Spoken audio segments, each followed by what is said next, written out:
കടന്നു വരുന്നു. ആനയടി ഗജമേളയുടെ അമരക്കാരൻ, ആനയടി ദേവരുടെ ആരോമൽ പുത്രൻ, ഉഗ്ര നരസിംഹപ്രിയൻ, ആനയടി അപ്പു.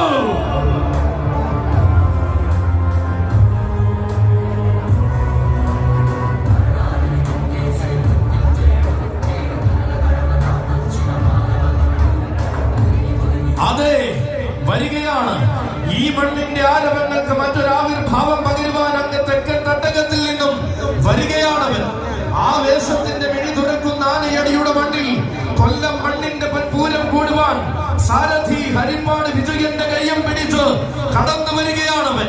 ഭക്തപ്രഹ്ലാദന്റെ ജന്മരക്ഷയ്ക്ക് തൂണ് പിളർന്ന് അവതരിച്ച നരസിംഹമൂർത്തിയുടെ ആരോമൽ പുത്രൻ, എണ്ണിയാൽ ഒടുങ്ങാത്ത ജനസാഗരം അലയടിക്കുന്ന സായന്തനത്തിൽ നാടുകാണ